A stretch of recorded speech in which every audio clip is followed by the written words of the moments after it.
Bonjour à tous, je vous propose cette 12e rencontre dans le cadre de ce cycle de cours que j'ai intitulé Intégrale dépendant d'un paramètre.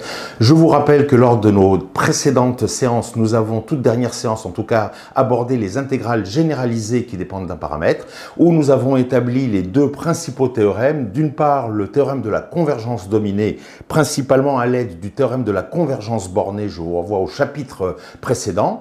Et puis, nous avons vu sous quelles conditions il est possible d'établir la continuité d'une intégrale qui dépend d'un paramètre et ou la dérivabilité d'une telle intégrale, bien évidemment comme conséquence du théorème de la convergence dominée. Eh bien, comme je vous l'avais annoncé, nous allons voir maintenant 3 exemples au cours de cette séance et des prochaines séances. Nous allons commencer aujourd'hui à étudier la fonction gamma. La prochaine fois, ce sera la transformée de Laplace et puis ensuite la transformée de Fourier. Alors allons-y sans plus tarder. Application.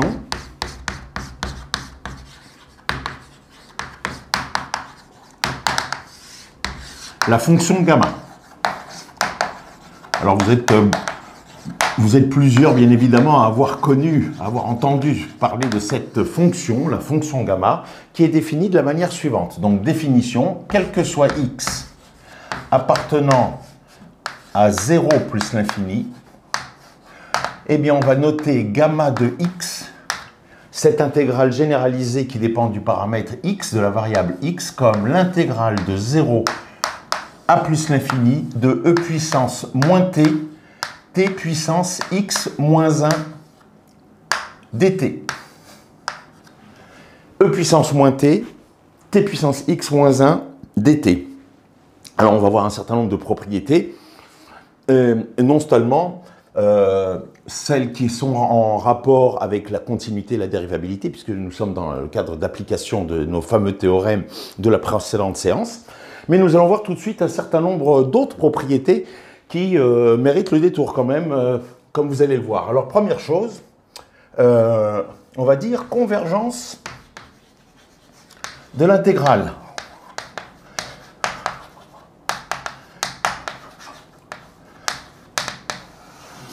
Convergence de l'intégrale, vous voyez qu'on a une intégrale généralisée d'une part parce que le champ d'intégration est non borné à l'infini, en plus l'infini, et puis vous avez une puissance de t donc qui est singulière en 0 selon les valeurs de x. Autrement dit, on va écrire, on écrit gamma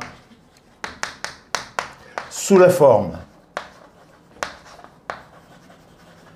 eh bien gamma de x égale gamma 1 de x plus gamma 2 de x avec, comme je l'avais évoqué dans le tout premier chapitre d'intégrale généralisée, lorsque vous avez deux problèmes, et puis s'il y en avait plusieurs à plus forte raison, eh bien on coupe donc la définition de l'intégrale généralisée en plusieurs morceaux pour isoler chaque problème méritant donc la terminologie d'intégrale généralisée. Alors ici, je vais intégrer par exemple de 0 à 1 pour gamma 1, t puissance donc x moins 1 dt, et gamma 2, c'est l'intégrale de 1 à plus l'infini de la même fonction, bien évidemment, e puissance t, t puissance x moins 1 dt. Donc, pour gamma 1, alors,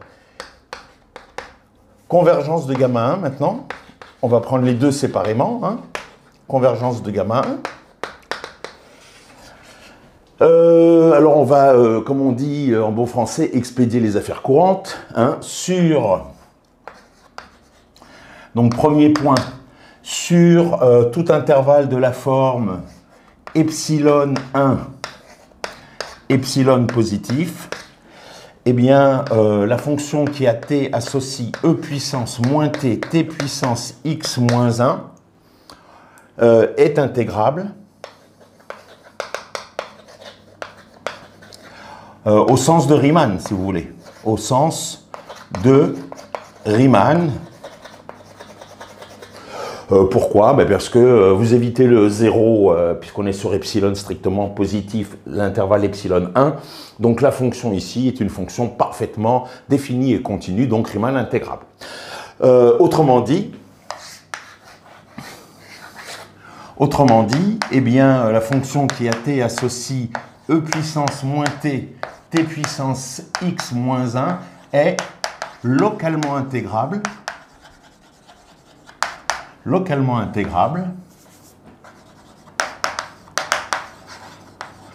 sur, et cette fois-ci, on va dire 0, 1 fermé. C'est-à-dire que cette intégrale généralisée, maintenant, elle mérite une étude particulière dans le comportement de la fonction au voisinage de 0, puisque sur tout intervalle fermé borné strictement inclus dans 0, 1, le strictement inclus, bien évidemment, concerne le point de singularité, c'est-à-dire 0. Eh bien, sur tout intervalle de cette forme-là, l'intégrale est une intégrale banale, aussi on peut dire ainsi, de Riemann. Alors, deuxièmement, 2i, que se passe-t-il au voisinage de 0 pour cette fonction? Bah, écoutez, vous avez donc e puissance moins t, t puissance x moins 1, au voisinage de 0, au voisinage de t égale 0, bah, l'exponentielle, elle vaut complètement 1, donc c'est de la forme t puissance x moins 1. C'est-à-dire, pour être clair, 1 sur t puissance 1 moins x. Autrement dit, nous sommes dans le cas d'une fonction archi-positive, totalement positive, l'exponentielle t puissance x moins 1. Nous sommes sur l'intervalle 0, 1, donc t est positif, il n'y a pas d'ambiguïté. D'ailleurs, on aurait quelques difficultés à prendre une puissance négative, mais enfin, c'est une toute autre histoire. Ici, ça, c'est complètement positif. Et je vous renvoie à un théorème que nous avons établi pour les fonctions positives et leur équivalence au voisinage de la singularité. Eh bien, si la fonction qui vous intéresse est équivalente à une autre fonction qui, cette fois-ci, présente une intégrale généralisée au voisinage, c'est-à-dire ici en 0, qui est convergente, alors l'intégrale de notre fonction est convergente. Eh bien, ici, donc, or, 1 sur t puissance 1 moins x est intégrable sur 0, 1. Donc sur 0, on écrit toujours, pour bien montrer qu'il s'agit d'une intégrale généralisée, on ouvre en 0. Si, eh bien 1 moins x est inférieur à 1. Intégrale de Riemann de la forme 1 sur t puissance alpha, on est au voisinage de 0. Il faut que alpha soit strictement plus petit que 1. Ce qui veut dire que x, vous voyez, doit être positif. Eh bien, ce x positif,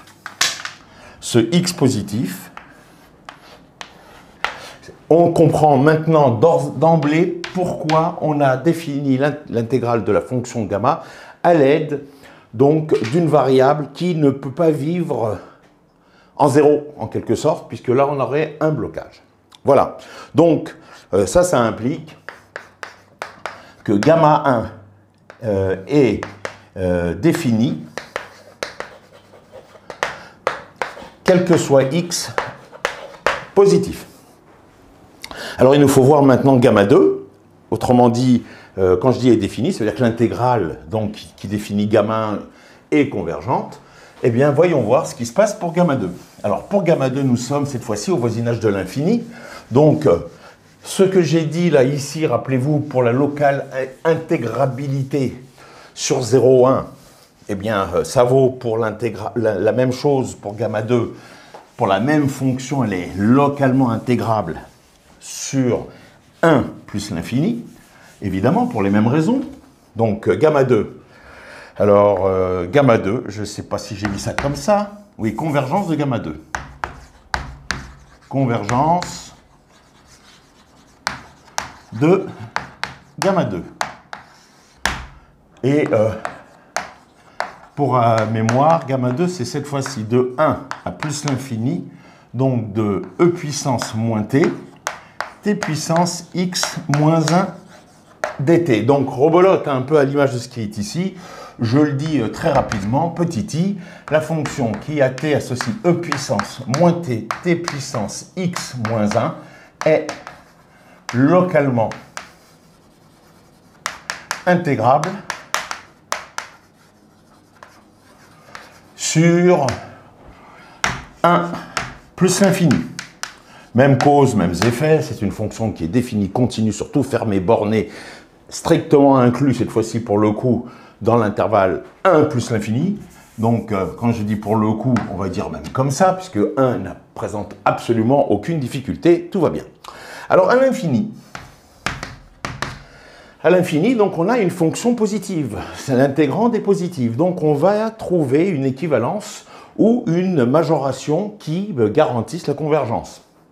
Alors là, typiquement, c'est l'exponentielle qui va donner le là, comme d'habitude. Donc, je vous rappelle, donc, si vous voulez, étude au voisinage de plus l'infini. Et donc là, c'est typiquement les limites usuelles, donc comme d'habitude. Donc on va dire que quel que soit alpha positif, eh bien la limite usuelle qui va nous servir, c'est limite quand t tend vers plus l'infini de t puissance alpha e puissance moins t. Ça fera 0 quel que soit alpha. Ça fait 0 quel que soit alpha. Autrement dit, il existe un grand T. Je vous rappelle ce sur quoi j'ai insisté en son temps pour les intégrales généralisées. Il y a 3 informations ici, il y en a une ici, il y en a une là, et il y en a une troisième là. C'est assez banal, mais ce sont ces 3 informations que l'on va décrire pour garantir, pour être exploitable à des fins de convergence de celle qui nous intéresse, de l'intégrale qui nous intéresse. Alors, il existe un grand T positif, tel que pour t supérieur à grand T, eh bien, donc ça veut dire qu'on est au voisinage de plus l'infini, première information, hein, je vous le refais en live, t puissance alpha, e puissance moins t, deuxième information, tend vers 0. Encore une fois, je vais prendre toujours le même référent, parce que la référence, c'est l'unité, et à méditer là-dessus, l'unité qui est le générateur de toute la multiplicité, tout au moins des nombres entiers, donc c'est véritablement la référence. Vous auriez pris pi sur 4, log de 2, je l'ai déjà dit à d'autres occasions, ça ne changerait strictement rien. Très bien. Donc faisons simple. Alors donc vous voyez que ça veut dire donc que pour ce grand T qui existe, qui permet forcément de dire qu'on est inférieur ou égal, si vous voulez, parce que pour arriver à 0, il va bien falloir être en dessous l'unité, sinon on n'arriverait jamais à 0. Je ne refais pas le coup d'un atterrissage, je ne refais pas le coup du premier étage en dessous duquel vous devrez être pour arriver, vous êtes amené à être pour arriver au rez-de-chaussée. Je ferme vite la parenthèse. Et alors là, on y va gaiement. Donc, on a e puissance moins t qui est inférieur à 1 sur t puissance alpha. Et on a à notre disposition ce alpha. Alors nous, la fonction qui nous intéresse, c'est t puissance x moins 1 e puissance alpha. Donc, je vais multiplier par t puissance x moins 1 de part et d'autre. Ça veut dire que j'ai ici plus 1 moins x. Voilà. Et on sait que x est positif dans notre affaire. Donc, on a cette majoration. Ici, l'intégrande qui nous intéresse est une fonction positive. Elle est majorée par une fonction de Riemann, de ces intégrales de Riemann de référence. Donc, or, de nouveau comme ici, voilà, 1 sur t puissance alpha, on va l'écrire moins x plus 1, est intégrable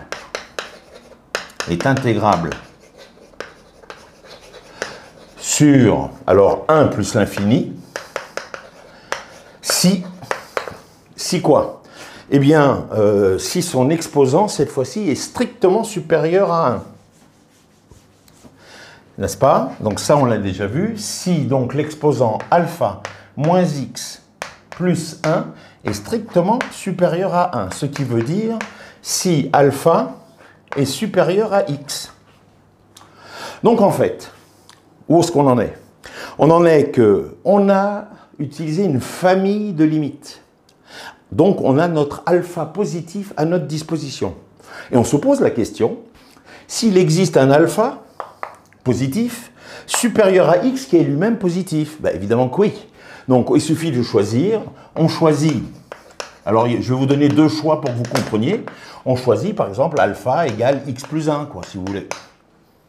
Alors si alpha égale x plus 1, il semblerait que alpha soit supérieur à x. D'accord? on choisit alpha égale x plus 1.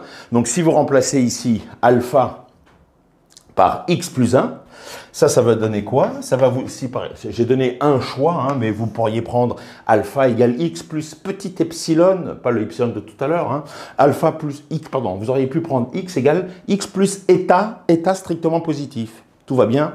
Et vous auriez le même résultat. Mais là, c'est assez intéressant de se prendre ce x plus 1, parce que regardez, si je remplace, on va obtenir que t puissance x moins 1, e puissance moins t, e puissance moins t est majoré par 1 sur, donc j'ai pris alpha qui vaut x plus 1, x moins x poubelle, 1 plus 1, 2, 1 sur t2. Ben voilà. Donc là, ça vous parle encore plus.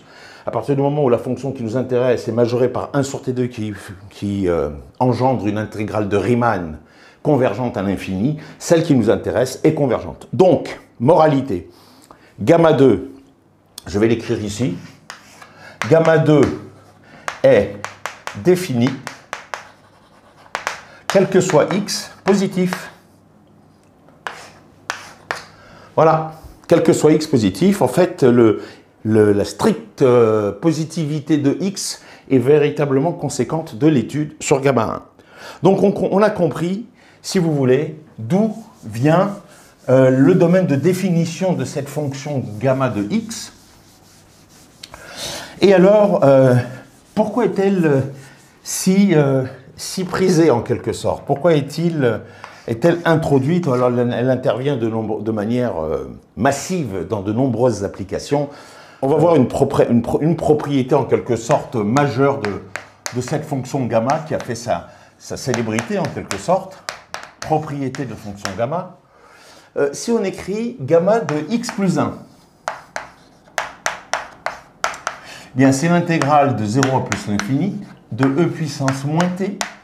Et alors t et t puissance était à la puissance x moins 1 pour x, pour gamma de x, mais gamma x plus 1, donc ça fait t puissance x dt. On a donc un cran de puissance de x supérieur par rapport à la définition de gamma de x. Donc on peut se poser la question, est-ce qu'on ne peut pas relier gamma de x avec gamma de x plus 1? Ou plutôt ce que je viens d'écrire à l'envers, c'est-à-dire est-ce qu'on ne peut pas passer de gamma de x plus 1 à gamma de x? Bah, écoutez, produit de deux fonctions ici avec la volonté d'avoir un x moins 1 plutôt qu'un puissance de x. Donc on va dériver t puissance x pour faire apparaître t puissance x moins 1, donc en potentiel gamma de x. Et donc ça, on va envie de l'appeler u, et ça donc v' dans le cadre d'une intégration par partie. Alors allons-y. Alors, dans le cas d'une intégration par partie, alors pour écrire l'intégration par partie, il faut être rigoureux dans cette histoire-là. Normalement, l'intégration par partie, on ne l'a pas sur les intégrales généralisées. On l'a sur les intégrales de Riemann, c'est-à-dire les intégrales donc, sur un intervalle fermé borné de R, pour lesquelles la fonction intégrée, qu'elle s'écrive comme produit ou pas naturellement de deux autres fonctions, ce qui est notre cas ici, c'est autre chose, mais en tout cas, il faut que cette fonction soit, on va dire, Riemann intégrable. Donc en fait, je vais écrire gamma de x plus 1, je vais le réécrire, c'est donc limite quand grand T tend vers plus l'infini et quand epsilon tend vers 0 de cette intégrale, donc de epsilon à grand T, de e puissance moins t, t puissance x dt. Et donc, je vais écrire que c'est égal à la limite quand grand T tend vers plus l'infini et quand epsilon tend vers 0. Et alors, donc, là-dedans, maintenant, ici, je peux faire l'intégration par partie. Alors, l'intégration par partie, donc le terme tout intégré, vous voyez que c'est moins e puissance moins t, et donc t puissance x, puisque maintenant, il faut que je prenne la primitive de puissance moins t, c'est moins puissance moins t, sachant que u, c'est t puissance x, donc ça, c'est à prendre entre epsilon et grand T, moins somme de epsilon à grand T. Alors, on va dériver t puissance x, on va primitiver e puissance moins t. Donc, il va y avoir un plus, il va y avoir un x, et il va y avoir un e puissance moins t, t puissance x moins 1. T puissance x moins 1. Voilà. Donc tout ça, c'est dans le calcul de la limite. Alors, que se passe-t-il ici? Alors, on a deux choses. Petit a, on a donc E puissance moins t, t puissance x, à prendre entre epsilon et grand T. Ça s'écrit donc E puissance moins t, E puissance moins t, voilà. Donc, fois t puissance x.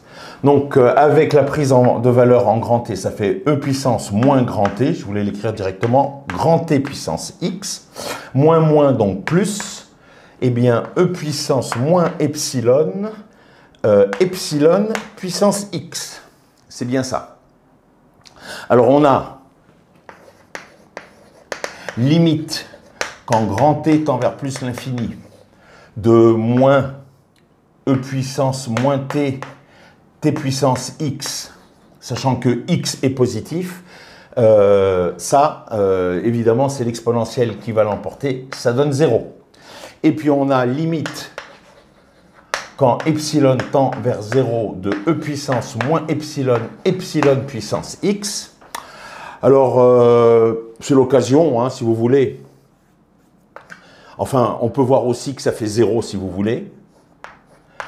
Car, alors on va dire comme ça, bon, E puissance moins epsilon, avec epsilon qui tend vers 0, ça tend vers 1.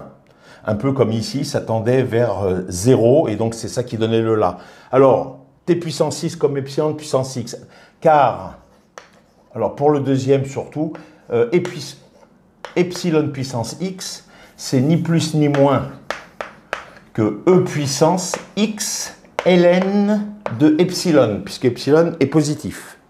Epsilon tend vers 0 par valeur positive, puisque on est entre epsilon et t, et que epsilon doit tendre vers 0, donc si vous voulez, c'est 0 plus, s'il était nécessaire de le mentionner. Comme x est positif, et que epsilon tend vers 0 par valeur positive, d'ailleurs sinon le logarithme n'est pas rien, il aurait des soucis à se faire. Donc ça va tendre vers moins l'infini, si vous voulez. ln de epsilon tend vers moins l'infini quand epsilon tend vers 0, avec multiplié par un x positif. Donc ça tend bien vers 0 quand epsilon tend vers 0. Voilà, donc ça tend bien vers 0 quand epsilon tend vers 0. Ici, ça fait 1, donc le tout fait bien 0. Et alors, t puissance x, hein, c'est même cause, mêmes effets. D'abord, E puissance moins t tend bien vers 0. C'est lui qui donne le là, je l'ai déjà dit, je le redis. Et là, sur la même écriture, vous avez un t puissance x qui s'écrit un E puissance x ln de grand t. Avec un ln de grand t qui est positif, puisque t tend vers l'infini. Alors donc en fait, ça va tendre vers l'infini, mais moins vite que exponentielle. Moins t va tendre vers 0. C'est le fameux combat toujours entre les exponentielles et les puissances, sachant que c'est ici l'exponentielle qui l'emporte. Alors de la même manière, on peut un peu plus détailler, si vous voulez, ce que j'ai affirmé avec la première limite ici qui est nulle.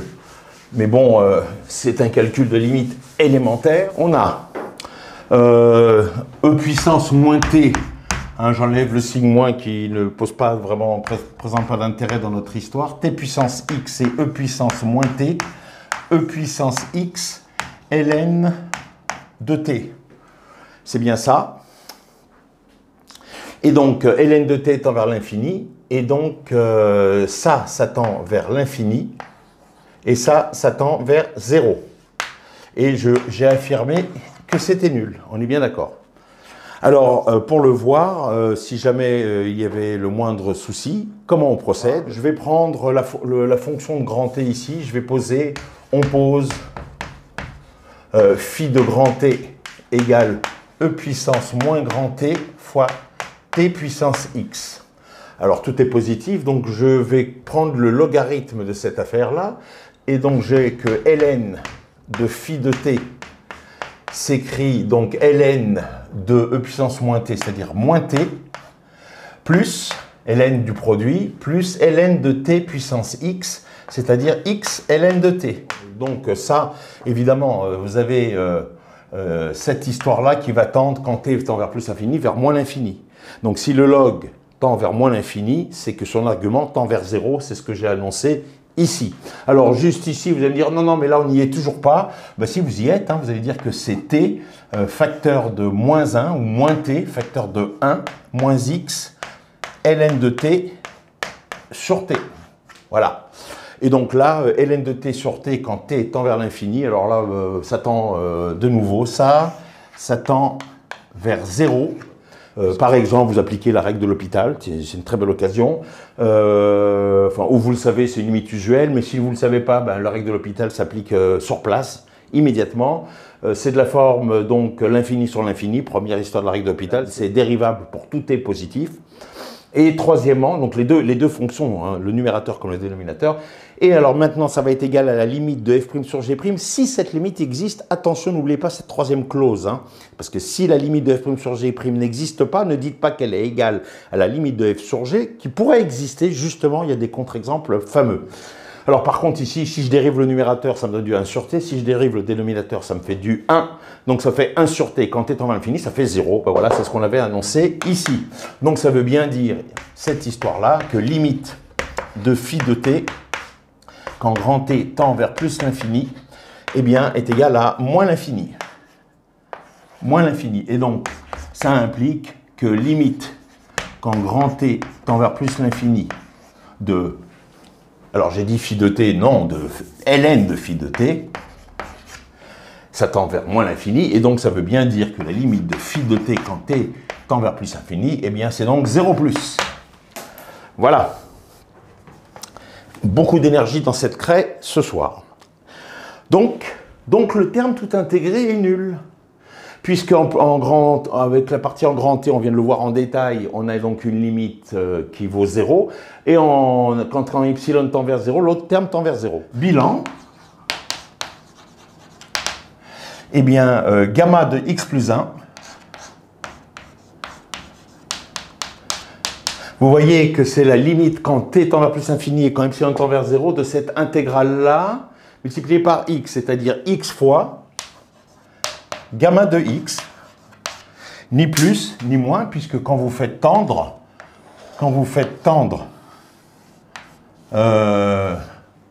grand T vers plus l'infini et epsilon vers 0, ici réapparaît, c'était le but de la manœuvre de cette intégration par partie, réapparaît donc là des fonctions gamma. Donc ça c'est une première propriété. Alors il y a une propriété sous-jacente.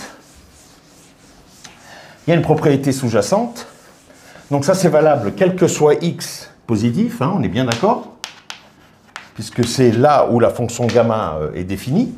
Et alors on peut prendre pour valoriser cette propriété, on peut regarder ce qui se passe pour des x particuliers. À quoi pensez-vous lorsque je vous dis prendre des x particuliers? Ben oui, si x, parce que vous avez une relation, vous voyez, géométrique, pseudo-géométrique, amplificative, avec un pas d'amplification qui dépend de x. Hein, ce n'est pas une vraie raison géométrique. Ce n'est pas une progression géométrique. Alors donc, ça fait penser à dire que si x égale n appartenant à grand N, eh bien donc vous avez gamma de n plus 1 qui vaut donc n gamma de n. Alors là, avec x réel, c'est mortel, hein, parce que si vous prenez x égale pi, on ne peut pas faire grand-chose. Par contre, ici, vous avez donc gamma de n qui s'écrit n-1, gamma de n-1. Et puis, vous voyez, vous avez donc gamma de 2 qui vaut une fois gamma de 1. Donc, on s'arrête là pour les entiers. Mais simplement avec les entiers, ben vous voyez ici, soit vous réinjectez de proche en proche, soit vous dites ce qui revient strictement au même. Je simplifie de proche en proche, je simplifie tout. Et donc, j'ai ici, vous voyez, n équations, 1, 2, 3, n-1, n. Ce qui me permet d'écrire que gamma de n plus 1, eh bien, c'est factoriel n. Car gamma de 1 vaut trivialement 1. Gamma de n plus 1, c'est factoriel n, d'où en fait la fonction gamma qui est une généralisation de cette factorielle que l'on connaît, mais donc c'est une espèce de factoriel généralisé pour les nombres réels, puisque cette fonction est définie pour des x positifs réels. Alors, je sais que vous l'attendez, donc nous allons sans plus tarder s'y mettre. Qu'en est-il de la continuité de la dérivabilité de cette fonction gamma? Eh bien, c'est pour tout de suite. Continuité de gamma de x, si vous voulez. Donc, cette intégrale généralisée qui dépend de x. Donc, on a, si vous voulez, toujours gamma de x qui s'écrit somme de 0 à 1, j'ai envie de dire toujours pour bien séparer nos affaires, de e puissance moins t, t puissance x moins 1 dt, plus somme de 1 à plus l'infini, de e puissance moins t, t puissance x moins 1, toujours dt. Alors, certains auraient pu se poser d'ailleurs la question, et je l'ai entendu, donc je vais vous y répondre, mais pourquoi avez-vous coupé à 1? J'ai coupé à 1 parce que pas de problème, quoi. Je veux dire, je le coupe à 1,5, à 2, à pi sur 4, il n'y a aucun souci. Rappelez-vous, l'idée, c'était d'isoler ici la singularité de la fonction à distance finie et de traiter l'intégrale généralisée, cette fois-ci de première espèce, puisque celle-ci c'est de seconde espèce, au voisinage de plus l'infini. Donc vous coupez là où vous voulez à distance finie entre 0 et plus l'infini. Pour autant, maintenant, la coupe ici est particulièrement, comment dirais-je, précise et fine dans les perspectives qui nous attendent. Pourquoi? Alors, on va dire, on va considérer d'abord pour gamma 1, continuité, puisque ça c'est gamma 1 avec les notations de tout à l'heure, continuité de gamma 1. Et vous allez voir comment la répercussion de cette coupe à 1 est fondamentale pour ce qui nous intéresse. Donc en fait, on va dire la chose suivante, sur, donc pour t allant de 0, puisque ici ça frisote dur, hein, comme x est positif, donc sur 0, 1, fermé, croix, eh bien 0 plus l'infini, la fonction qui est à t associe e puissance moins t, t puissance x moins 1, et continue, donc ça c'est petit a, et continue par rapport à chacune de ces variables. Par rapport à chacune de ces variables. Banal, mais il faut quand même le dire, puisque c'est la première clause du théorème, rappelez-vous. J'évite 0, donc là, bon, l'exponentielle, elle est toujours fort sympathique dans toutes les circonstances, pratiquement, en tout cas, il n'y a pas d'argument ici dans l'exponentielle qui est singulier. Et donc, t puissance x moins 1, là où il y a un problème, on a enlevé le problème, hein. Si vous voulez, hein, quand je dis t, quand je dis sur 0,1 croix plus infini, marquez tx qui appartient, comme ça on sait bien que c'est t qui est sur 0,1 et x qui est sur 0 plus infini, si jamais il y avait un doute, mais enfin, il n'y a pas de doute vu la définition de gamma 1. Vaut mieux le dire, c'est encore plus clair. Alors maintenant, qu'est-ce qui va se passer? Alors qu'est-ce qui va se passer? Il va se passer qu'on va essayer de dominer, hein, c'est le propre de ce théorème que nous avons démontré ensemble. J'ai besoin de prendre la valeur absolue de e puissance moins t, t puissance x moins 1. Et donc, là, je vais me rapprocher de 0. Donc, là, je vais pas pouvoir, si vous voulez, dire grand-chose si je reste sur 0 ouvert, 1 fermé. Par contre, si j'introduis un nombre alpha strictement positif et x supérieur à alpha, si vous voulez, lui-même strictement positif. Donc, parce que là, je suis sur un ouvert, donc je ne peux pas majorer t puissance x moins 1, vous avez compris. Et surtout, je dois le majorer de sorte à obtenir une fonction intégrable par rapport à t sur 0,1, puisque nous sommes sur 0,1 pour gamma 1. Par contre, si j'introduis ce alpha, hein, ça sent le principe de saturation, cette histoire. Mais oui, mais parce qu'on y est amené par construction. Alors, e puissance moins t, il est content. Alors, j'ai pris la valeur absolue parce que le théorème nous dit de prendre la valeur absolue. D'ailleurs, elle est un peu grande, cette valeur absolue. Mais enfin, tout est positif, donc qu'est-ce que je vous dise? Continuons. Donc là, e puissance moins t ne bouge pas. Alors maintenant, t puissance x, comment se trouve, oubliez le moins 1, comment se trouve t puissance x par rapport à t puissance alpha? Et c'est là que la coupe sur 0,1 est fondamentale. Parce que sur 0,1, plus vous augmentez la puissance, eh bien, plus vous diminuez le, comment dirais-je, le résultat de la puissance. Ce que je veux dire par là, c'est que si x est plus grand ou supérieur ou égal à alpha, t puissance x est inférieur à t puissance alpha, parce que t est entre 0 et 1. Donc t puissance x moins 1 est inférieur à t puissance alpha moins 1. Je répète, comme t est entre 0 et 1, c'est bien 1 la coupure, c'est bien 1 qu'il fallait considérer depuis le départ. Alors sur le critère des intégrales généralisées, on aurait pu couper n'importe où et refaire une autre coupe. Mais maintenant, il faut la faire en 1, et vous comprenez pourquoi. Parce que t puissance x, quand t est entre 0 et 1, plus j'augmente la puissance, plus j'obtiens un résultat petit. Ça va quoi, ça vous va bien. Hein, x puissance n, quand x est entre 0 et 1, alors ce n'est pas les mêmes variables. Hein. X puissance n, quand x est compris entre 0 et 1, plus n augmente, plus x est petit. X puissance n est petit, c'est ce que je viens de dire ici. Donc t puissance x est majoré par t puissance alpha, puisque x, la puissance de t, est plus grande. Très bien. Alors maintenant, une fois qu'on arrive là, est-ce que cette quantité-là est intégrable? C'est ce que cette fonction-là, ça c'est ce que j'avais appelé peut-être dans le théorème phi de t.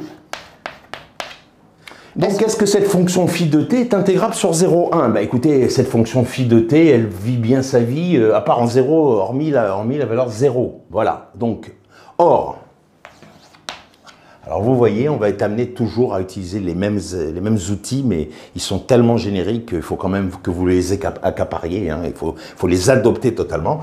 Or, e puissance moins t, bah, ça ressemble à tout à l'heure, hein, qu'est-ce que je vous dis, t puissance alpha moins 1 en 0, puisque c'est ça le problème de phi de t, elle est intégrable partout sur tout intervalle fermé borné de 0,1, on est d'accord. Donc là, c'est équivalent à t puissance alpha moins 1, c'est-à-dire, pour être sûr de ne pas se tromper dans la puissance, 1 moins alpha. Et ça, avec 1 sur t puissance 1 moins alpha, intégrable sur 0,1, si, eh bien, on écrit 1 moins alpha, donc on est en 0 inférieur à 1. Mais 1 moins alpha inférieur à 1 moins alpha inférieur à 1, ça veut bien dire, curieusement, que alpha est positif. Or, on a considéré un alpha positif. Donc, on peut dire que phi est intégrable pardon, sur 0,1. Ça veut dire que quel que soit x, attention, on n'est pas sur 0 ouvert pour x plus l'infini, mais pour x supérieur à alpha quelconque, d'après le théorème de la continuité, théorème de continuité, quel que soit x supérieur ou égal à alpha, eh bien, gamma 1 est continue.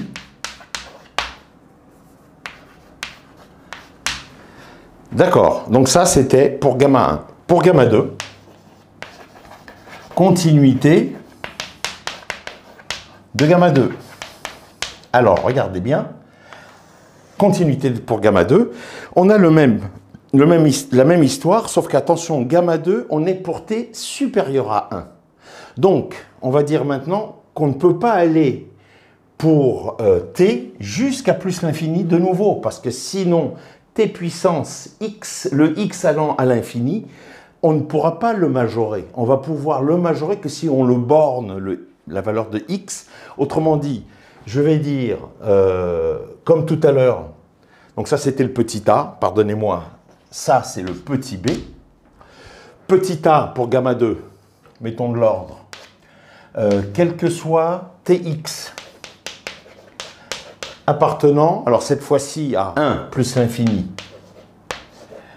3, et c'est toujours 0 plus l'infini.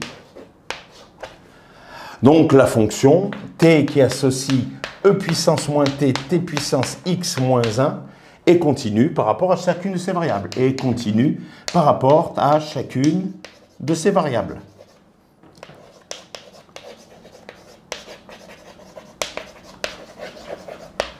Hein, je ne l'ai pas dit ici, hein, d'ailleurs, là c'était plus qu'il leur fallait, puisque ça c'est continu sur 0,1 ouvert, croise 0 ouvert plus l'infini. Donc en fait, on va utiliser le théorème en disant que cette fonction est continue pour x sur alpha plus l'infini, puisqu'elle est continue sur 0 ouvert pour x plus l'infini. Donc à plus forte raison qu'elle est continue, cette fonction de t comme de x, donc par rapport à x sur, cette fois-ci, alpha plus l'infini. Je referme la parenthèse. Donc à partir de là, il me faut de nouveau petit b, regarder la domination possible de l'intégrande. Alors regardez bien, parce que vraiment les mathématiques ici sont d'une esthétique particulièrement forte à mon sens. Je vais essayer de vous le faire sentir. Je vais laisser volontairement ce que l'on a fait ici pour gamma 1. Regardez ce qui se passe. Ce qui se passe, c'est la chose suivante. Je viens de le dire à l'instant. Ici, maintenant, je vais considérer donc pour le petit b. Donc ça, c'est la ligne de départ. Ça, c'est ce qu'on a utilisé. Mais je voudrais que vous voyiez le petit b pour gamma 1 avec le petit b pour gamma 2 que je vais écrire maintenant. Qu'est-ce qui se passe?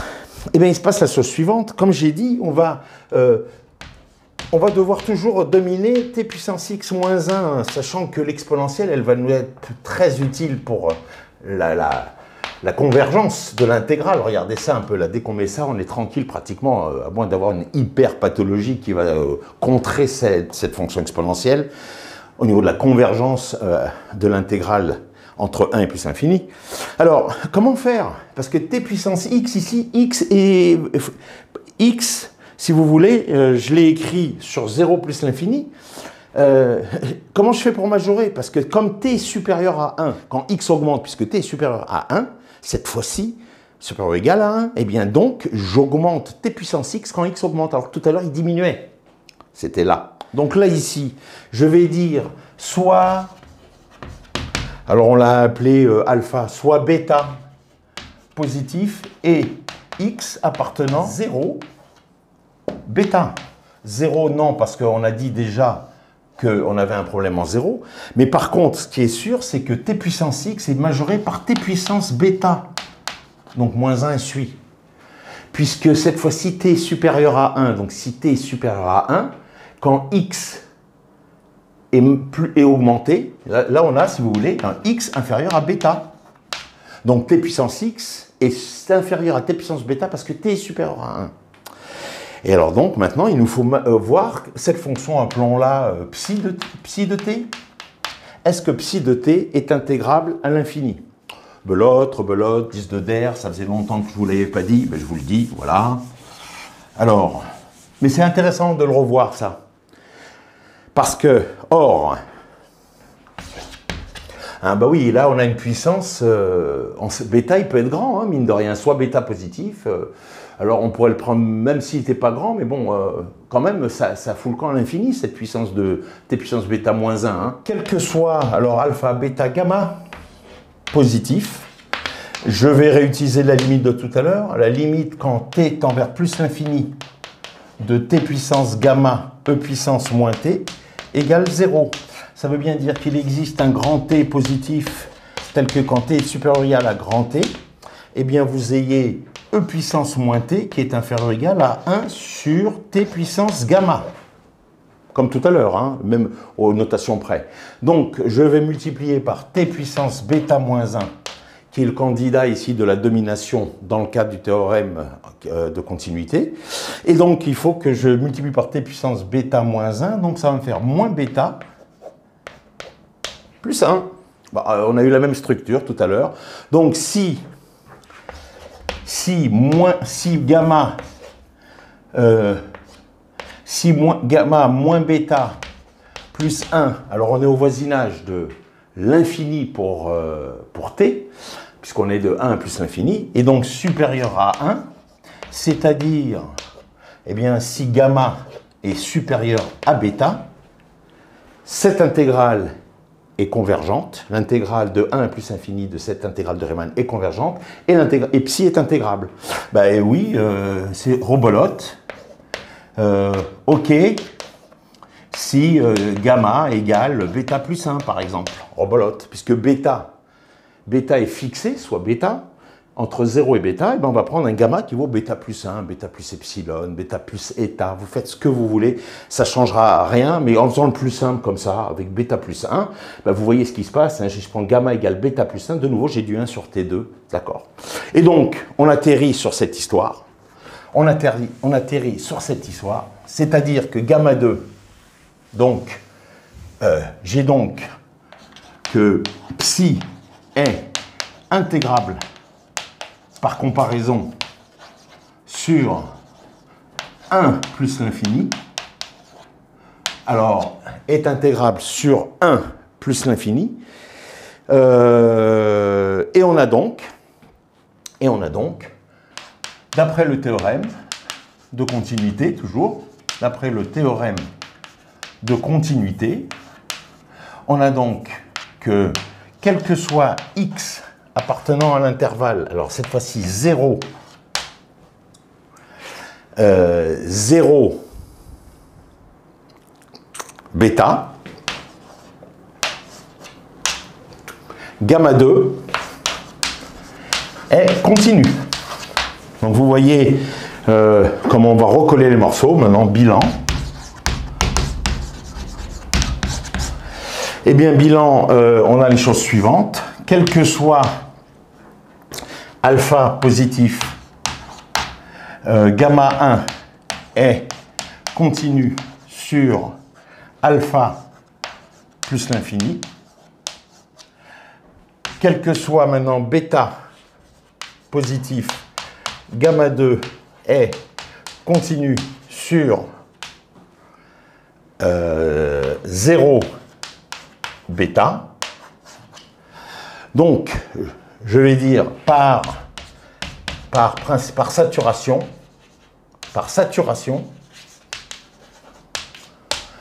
eh bien, gamma 1 et gamma 2 sont continus sur, alors, comme ici alpha est positif, je vais donc dire sur 0 plus l'infini, c'était trivial pour gamma 1, et à l'envers, c'était 0, c'était trivial pour gamma 2, mais c'était en bêta, quel que soit bêta positif strict, donc sur 0 plus l'infini.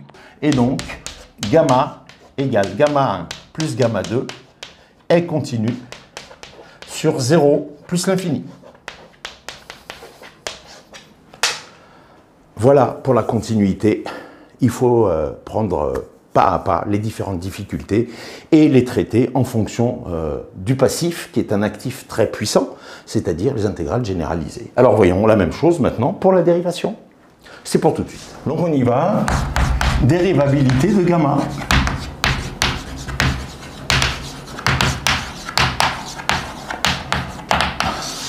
Et vous avez compris, on va traiter gamma 1 et on va traiter gamma 2 séparément. Donc, faisons comme ça. Petit a, dérivabilité de gamma 1 de x, c'est-à-dire somme de 0 à 1 de e puissance moins t, de e puissance moins t, t puissance x moins 1 dt. Alors, ce qui est l'héritage de la continuité, on va l'écrire, enfin je vais le dire, mais on vient de l'écrire donc. La fonction qui est à t associée au puissance moins t, t puissance x moins 1 est continue sur, sur l'intervalle 0 ouvert, 1 fermé pour t, et pour tout x strictement positif. Ça c'est sans appel. La deuxième chose, c'est qu'elle admet une dérivée partielle par rapport à x. Et donc, donc si on pose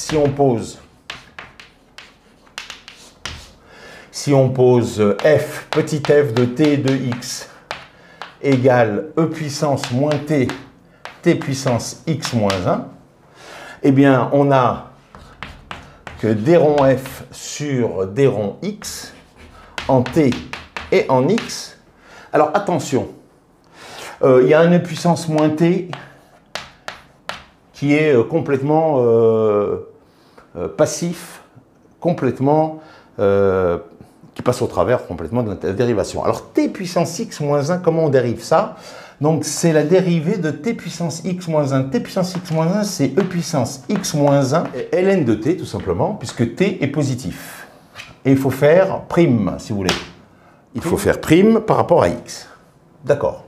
Comment on dérive cette histoire-là? Eh bien, écoutez, ln de t est une constante par rapport à la dérivée par rapport à x.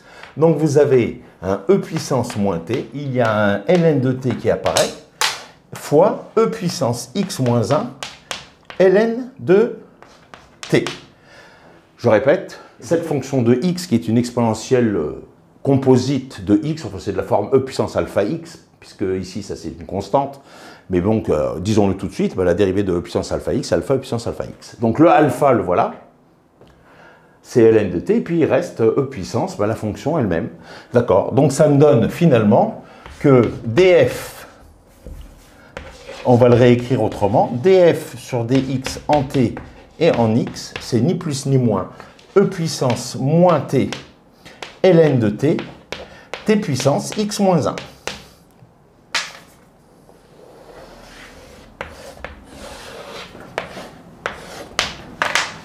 Et donc on aura la même dérivation pour gamma 2, mais on l'a au moins cette fois-ci complètement détaillée dans notre histoire. Alors, belote, rebelote.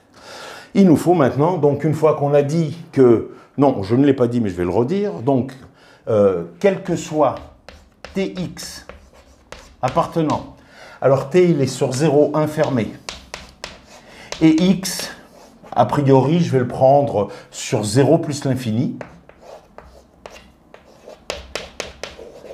on va dire le maximum, hein, df sur dx est continu par rapport à t et par rapport à x. Je l'écris comme ça, vous avez compris.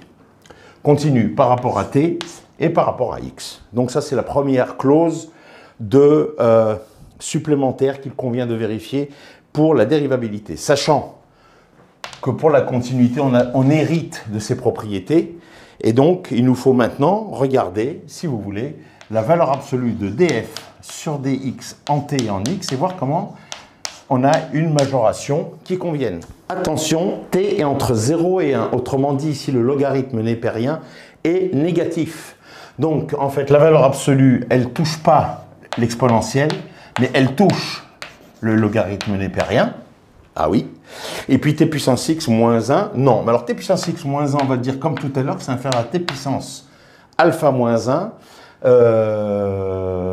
quel que soit x supérieur à un alpha positif, alpha donné. Comme tout à l'heure pour la continuité. La seule différence, c'est à ce niveau-là. On a une petite valeur absolue du logarithme, puisque le logarithme est complètement négatif, vu que t est entre 0 et 1. Attention. Donc, ça, c'est une fonction, on va l'appeler, si vous voulez, état de t. Et on a, donc on voudrait voir si état de t est intégrable pour t sur 0,1 avec la problématique en 0, et vous voyez qu'elle est double. C'est la vie, comme on dit. Donc, et on a quoi? Eh bien, on a état de t qui est équivalent en 0, puisque ça, tout est positif, l'exponentielle ne sert plus à rien. Valeur absolue de ln de t, t puissance alpha moins 1. Alors, donc, il va falloir se libérer du log pour pouvoir conclure grâce à une limite usuelle. Alors on a alpha, on va dire toutes les autres constantes sont libérées, quel que soit bêta positif, eh bien limite quand t tend vers 0 plus. Alors vous voyez, on va dire, habituellement on dit t puissance bêta, ln de t, hein, ben ça fait 0. Alors, ça c'est le cadre habituel, mais là il nous faut celui-là. Donc si cette quantité, fonction de t tend vers 0 quand t tend vers 0 plus, la valeur absolue tend aussi vers 0. Et donc là, je me récupère avec ce qui m'intéresse. Donc ça veut dire qu'il existe un epsilon, c'est juste pour spécifier qu'on est proche de 0, hein, tel que quand t sera, si vous voulez, entre 0 et epsilon, enfin ou égal, 0 non pour le t, eh bien, on est quoi? On est valeur absolue de ln de t inférieure ou égale à 1 sur t puissance bêta. Ouais. Mais nous, ce qui nous intéresse, c'est multiplier par t puissance alpha moins 1. Donc ici, il faut que je fasse plus 1 moins alpha. Vous voyez que c'est toujours le même genre d'argumentaire. Hein. Et donc, on se pose la question, on a ça quel que soit un bêta. Je pourrais le dire un peu différemment pour varier. Existe-t-il un bêta positif tel que, eh bien, bêta plus 1 moins alpha, on veut que ça soit intégrable en 0, soit strictement plus petit que 1. C'est-à-dire, existe-t-il un bêta plus petit que alpha? Il suffit de dire... alors, je l'ai appelé état. Non, je ne vais pas vous introduire la lettre xi. On va mettre delta. Eh bien, oui, on pose. On pose. Bêta égale alpha moins delta. Delta positif. Donc, on retire un... Si je l'avais appelé epsilon, vous auriez plus aimé, mais j'ai déjà sacralisé epsilon dans notre histoire. On ne va pas dire un epsilon prime. Si j'oppose bêta égale alpha moins delta, je suis pour le bêta qui est ici plus petit que le alpha. Et si bêta est plus petit que alpha, cette puissance est plus petite que 1. Donc ça, j'ai une intégrale de Riemann convergente à l'origine. Ça veut dire que la fonction état de t est équivalente à ln de t,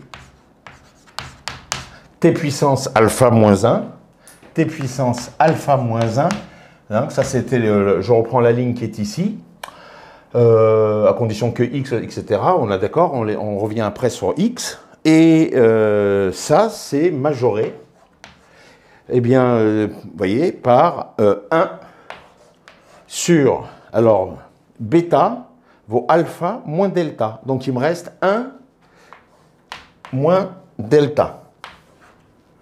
1 moins delta, et delta est positif, quelconque. Donc ça veut bien dire que là, on a une intégrale de Riemann convergente, puisque la puissance de t est strictement plus petite que 1. 1 moins delta. Ce qui veut dire que état, la fonction qui domine la dérivée partielle, est intégrable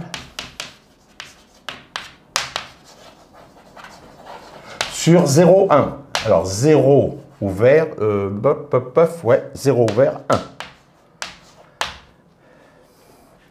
On en déduit. Alors je ne rappelle pas, mais je le redis quand même, il nous faut que petit f, là on a df sur dx qui est dominé, mais on a petit f qui est dominé, on l'a vu tout à l'heure dans le cadre de l'étude de la continuité. Donc on a f et df sur dx qui sont continus par rapport à chacune de leurs variables. On avait f qui était déjà bien dominé pour tout x, rappelez-vous, supérieur à ce alpha, le même alpha d'ailleurs, que j'ai considéré tout à l'heure. Et donc, il nous restait à dominer la dérivée partielle de f par rapport à x, ce qui est fait à l'aide d'une fonction intégrable. Donc, d'après le théorème, de dérivation, eh bien, gamma 1 est dérivable sur alpha plus l'infini. Quel que soit alpha positif. Et vous savez qu'au lieu de faire le bilan, je vais le dire tout de suite. Eh bien donc par saturation,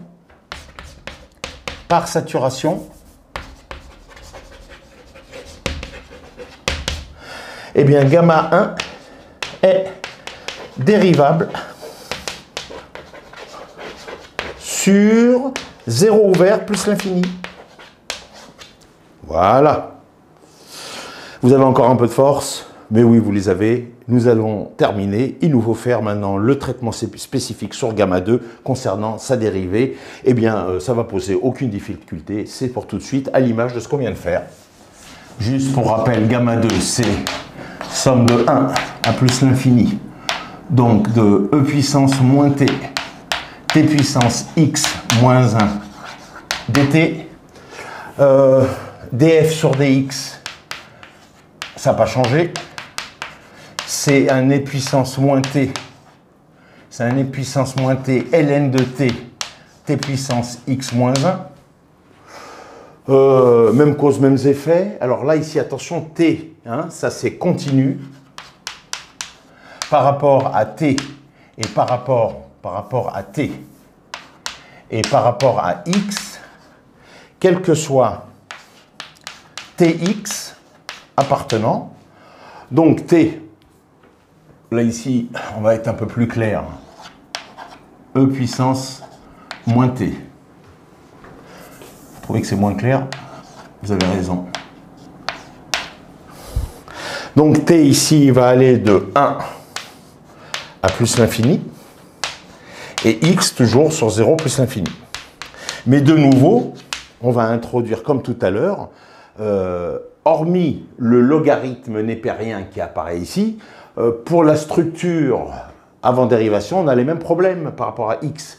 Donc, on va dire que soit bêta positif et X appartenant à, alors, 0 ouvert, bêta fermé.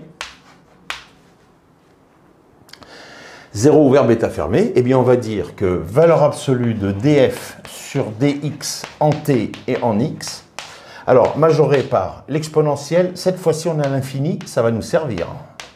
On a une valeur absolue de logarithme, alors non, on n'a plus de valeur absolue de logarithme, parce que là, t est supérieur à 1, voilà, et puis comme on a pris x plus petit que bêta, t puissance x est inférieur à t puissance bêta.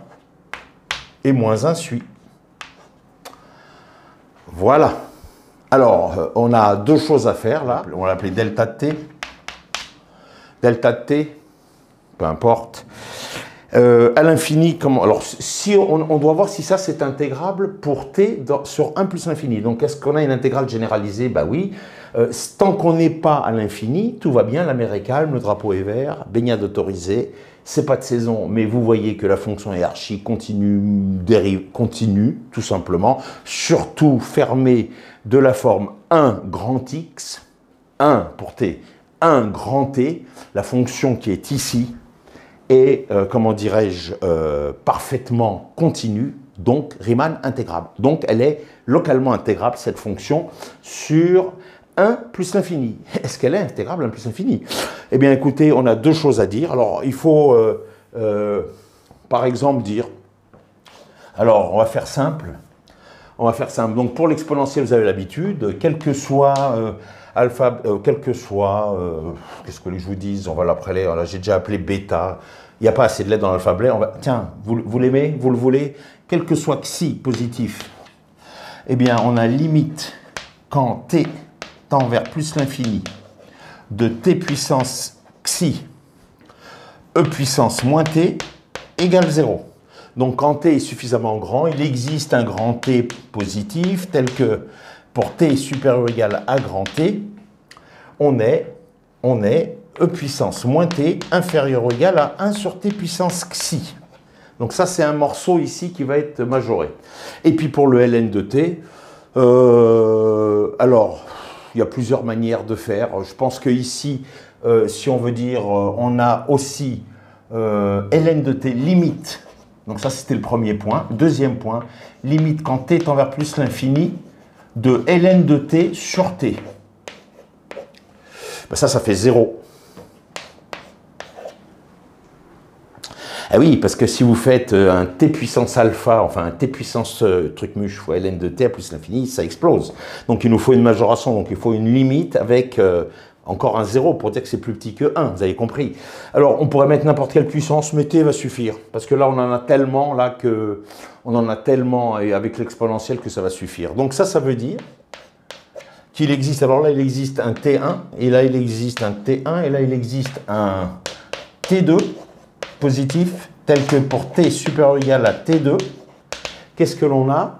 Eh bien, on a ln de t sur t plus petit que 1, hein, comme d'habitude 0, donc plus petit que 1 ln de t sur t, plus petit que t.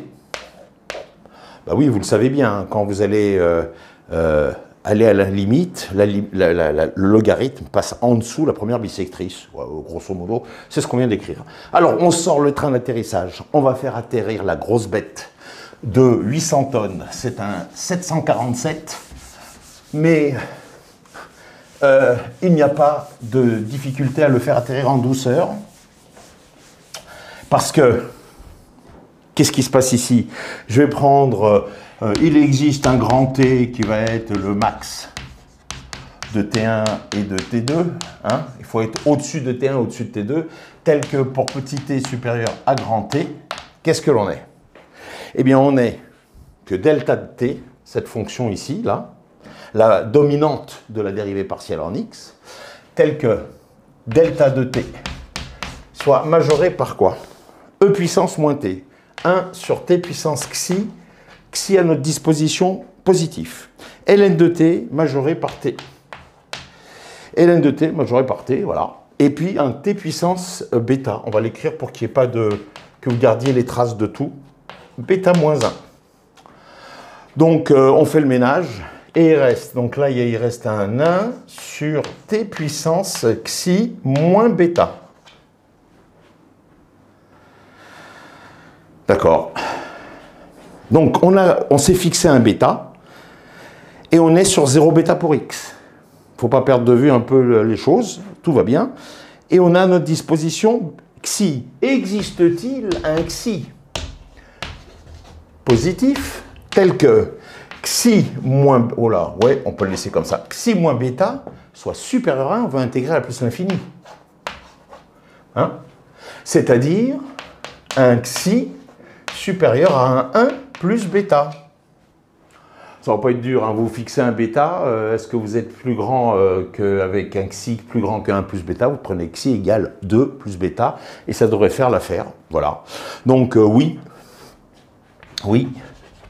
xi égale 1 plus bêta plus un petit morceau, quoi, hein, vous avez compris. Hein. Donc xi égale 2 plus bêta, par exemple. Et ça veut dire à ce moment-là que delta de t est majoré par, je fais volontairement 2 plus bêta, je monte d'une unité, maintenant vous commencez à connaître l'histoire, parce que si xi vaut 2 plus bêta moins bêta, bah ouais, 1 sur T2. Hein. 1 sur T2, intégrale de Riemann convergente à l'infini, delta de t, cette fonction, delta de t, où es-tu? Là, qui est la domination de cette dérivée partielle en valeur absolue, est une fonction intégrable sur 1 plus l'infini. D'après le théorème, donc on a une majorante, on a dominé la dérivée partielle, on a dérivé la fonction sur le même intervalle 0 bêta tout à l'heure. Eh bien, on a donc, d'après le théorème de dérivation, vous avez ni plus ni moins que gamma 2 est dérivable sur, attention, 0 bêta. 0 pour x, bêta, quel que soit bêta positif. Quel que soit bêta positif. Vous avez compris, saturation, on efface, dernière ligne, quasiment. Par saturation, gamma 2 est dérivable sur 0 ouvert plus l'infini ouvert. Par saturation,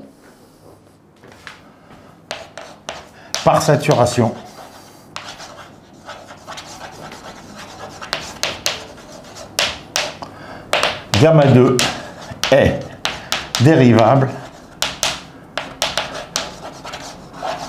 sur 0 ouvert plus l'infini ouvert.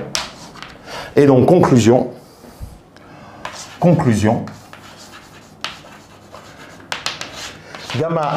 la fonction gamma qui s'écrit gamma 1 plus gamma 2 est dérivable sur 0 plus l'infini, et on a,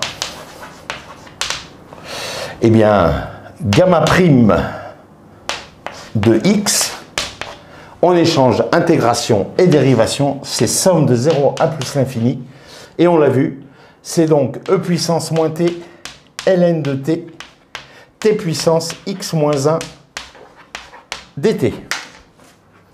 Ça ne peut pas s'inventer.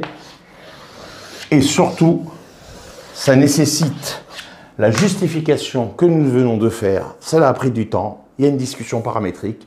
Il faut la mener moderato, c'est-à-dire petit à petit, calmement, en voyant les différentes singularités et les différents comportements locaux qui sont, comment dirais-je, proposés, suggérés par l'écriture des quantités que vous manipulez.